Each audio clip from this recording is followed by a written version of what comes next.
ಸಂಕ್ರಾಂತಿ ಬಳಿಕ ರಾಜ್ಯ ರಾಜಕೀಯದಲ್ಲಿ ಬದಲಾವಣೆ, ಮತ್ತೆ ಸ್ಫೋಟಕ ಭವಿಷ್ಯವನ್ನ ನುಡಿದಿದ್ದಾರೆ ಕೋಡಿಮಠ ಶ್ರೀಗಳು.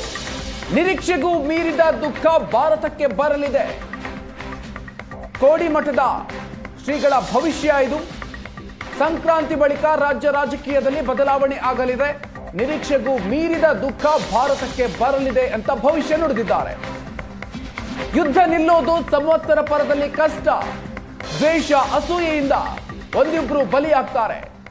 ಮೇಘಸ್ಫೋಟ ಯುದ್ಧದ ಕಾರ್ಮೋಡ ಕವಿಯುತ್ತೆ. ಪ್ರಕೃತಿ ದತ್ತವಾಗಿ ಮೇಘಸ್ಫೋಟ ಆಗುತ್ತೆ. ಜನಜೀವನ ಅಸ್ಥಿರವಾಗುತ್ತೆ, ಇನ್ನೂ ಜಾಸ್ತಿ ಆಗುತ್ತೆ ಅಂತ ಹೇಳಿದ್ದಾರೆ. ಇನ್ನು ಸಿದ್ದರಾಮಯ್ಯಗೆ ಏನು ತೊಂದರೆ ಇಲ್ಲ ಅಂತ ಶ್ರೀಗಳು ಹೇಳಿದ್ದಾರೆ. ಸಂಕ್ರಾಂತಿ ಒಳಗೆ ಮೇಘಸ್ಫೋಟ ಸಾಧ್ಯತೆ ಇದೆ. ಜನವರಿ ಒಳಗೆ ಒಂದು ದೊಡ್ಡ ಗಂಡಾಂತರ ಇದೆ.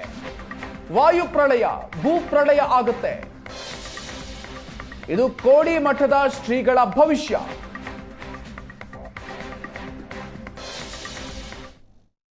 ಯುದ್ಧಗಳಾಗ್ತದೆ, ಜಲಪ್ರಳಯವಾಗ್ತದೆ, ವಾಯುಪ್ರಳಯ ಆಗ್ತದೆ, ಭೂಪ್ರಳಯವಾಗ್ತದೆ, ಎಲ್ಲ ಜನ ಸಾಯ್ತಾರೆ, ಆಕ್ರಮಣ ಹೆಚ್ಚಾಗ್ತವೆ, ಮೇಘಸ್ಫೋಟ ಆಗ್ತದೆ ಅಂತ ಹೇಳಿದ್ದೆ ನಾನು.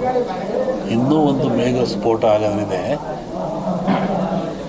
ಊಹಿಸಲಾರದ ಒಂದು ದುಃಖ ಈ ಭಾರತಕ್ಕೆ ಬರ್ತದೆ. ಪ್ರಕೃತಿದತ್ತವಾಗಿ ಆಗ್ತದೆ ಮೇಘಸ್ಫೋಟ. ಒಟ್ಟಿಗೆ ಜನಜೀವನ ಅಸ್ಥಿರ. ಯಾವಾಗ ಮನೆಗೆ ಬರ್ತಾನೆ ಹೋಗ್ತಾನೆ ಅಂತ ಹೇಳೋದು ಕಷ್ಟ. ಅಸ್ಥಿರ ಇನ್ನೂ ಜಾಸ್ತಿ ಆಗ್ತದೆ. ಅದರಲ್ಲಿ ಅರಸನಾಲಯಕ್ಕೆ ಕಾರ್ಮೋಡ ಕವಿದೀತು. ಅದು ರಾಜ್ಯಕ್ಕೂ ಇದೆ, ಸೆಂಟ್ರಲ್ಗೂ ಇದೆ. ಹಿಂದೆ ಹೇಳಿದ್ದು 2-3 ಜನ ಪ್ರೈಮ್ ಮಿನಿಸ್ಟರ್ ಕೊಲೆ ಆಗ್ತಾರೆ, ಸಾಯ್ತಾರೆ ಅಂತ. ಅದು ಆಗ್ತದೆ. ಸಂವತ್ಸರ ಪರದಲ್ಲಿ ಕಷ್ಟ, ಬಡ ಲಕ್ಷಣ. ದ್ವೇಷ, ಅಸೂಯೆ, ಈ ಮಧ್ಯೆ ಒಂದಿಬ್ಬರು ಬಲಿ ಆಗ್ತಾರೆ. ಇಲ್ಲ ಸರ್, ಸಿದ್ದರಾಮಯ್ಯಗೆ ತೊಂದರೆ ಇಲ್ಲ. ಮೂಡ ಬರುತ್ತೆ, ಮೂಡ ಹೋಗುತ್ತೆ ಅಷ್ಟೆ.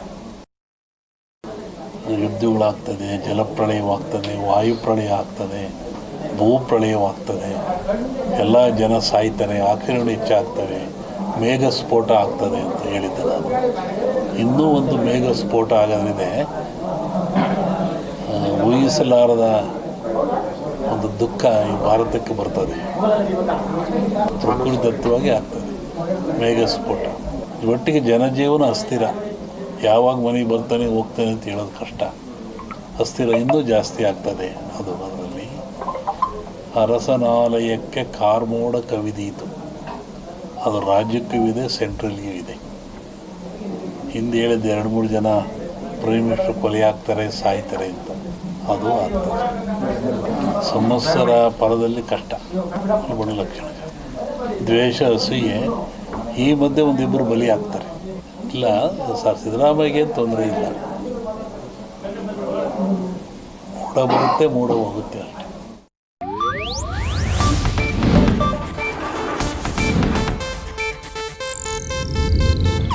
ಇದು ಏಷ್ಯಾನೆಟ್ ನ್ಯೂಸ್ ನೆಟ್ವರ್ಕ್ ಪ್ರಸ್ತುತಿ.